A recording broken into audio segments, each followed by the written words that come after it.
नरगिसी फूल।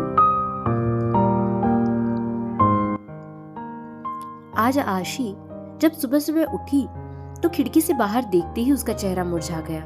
अरे कहाँ चले गए? कल तो यहीं थे। इतने महीनों से रोज सुबह दोनों को देखना उसकी आदत सी बन चुकी थी, और आज जब दोनों अपनी जगह पर नहीं थे तो आशी को कुछ खाली खाली सा लग रहा था। सुबह सुबह बस वो दोनों सामने दिख जाते तो आशी का रोम रोम पुलकित सा हो उठता था। सुवासित हो उठती थी उसकी सांसें। मन एक अद्भुत खुशी महसूस करने लगता, और सबसे खास बात, इन सबका सकारात्मक प्रभाव पड़ता उसके मन मस्तिष्क पर, और कलम खुद ब खुद कोई गीत गाने लगती। पता नहीं क्या जादू था उन नरगिसी फूलों में, बस देखते ही मन मचल उठता। शायद असीम का असीम प्यार भरा था उनमें। आखिर उसी ने तो आशी के जन्मदिन पर यह गमला उसे उपहार में दिया था, और फिर दोनों ने मिलकर उसमें नरगिसी फूलों का यह पौधा लगाया था। देखो ना आशी, तुम्हारे लिए एक काम सौंप कर जा रहा हूँ। कल ही मुझे कंपनी के एक प्रोजेक्ट के लिए दुबई निकलना पड़ रहा है। बस 6 महीनों की ही तो बात है, फिर आते ही छठ मंगनी और पट ब्याह। बस तब तक मेरी यादों को इस पौधे में संजोते रहना। असीम को आशी को बातों में उलझाना बड़े अच्छे से आता था। असीम बेशक चला गया था, लेकिन आशी हर रोज बड़े अरमानों से उस पौधे को सींचती रही। आशी की खुशी का उस वक्त ठिकाना नहीं था जब वह एक रोज सुबह उठी और उसने पौधे पर 2 खिले हुए पीले रंग के नरगिसी फूल देखे। दोनों फूल बिल्कुल एक दूसरे से जुड़े हुए थे, आशी और असीम की तरह। आशी रोज उन फूलों को निहारती रहती और असीम को याद करती। आशी की रोज असीम से फोन पर बात होती थी। भला 2 साल से चल रहा प्रेम दूरियों से कैसे कम हो सकता था?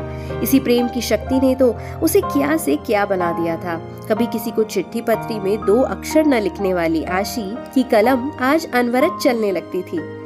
अपनी जज्बातों की स्याही में भिगोकर क्या क्या न लिख डाला था उसने। तेरे एहसास में खुद को ऐसे फना कर दिया हमने, जिंदगी बाकी न बची, न तेरे साथ और न तेरे बाद। पता नहीं कैसे एहसास थे जो दिल से निकलकर पन्नों पर बिखरते रहते थे। जब भी मन होता आशी उन नरगिस के फूलों को निहारते हुए खिड़की के पास कागज कलम लेकर बैठ जाती। माँ जब डांटना शुरू कर देती तब सुध पड़ती, कुछ खाना भी है और घर का काम काज भी देखना है। पता नहीं पिछले कुछ दिनों से क्या हो गया था उसे। पतझड़ का मौसम आ गया था, फूल मुरझाने लगे थे। माली से पूछकर खाद पानी भी डाला।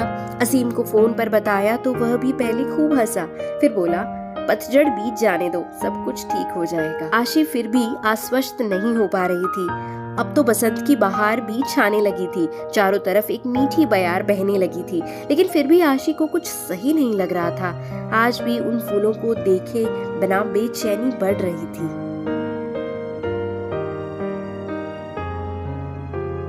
आशी कागज कलम फेंक कर बाहर आ गई थी और गमले के आसपास ही चहलकदमी करने लगी। कुछ समझ नहीं आ रहा था कि क्या हो रहा है।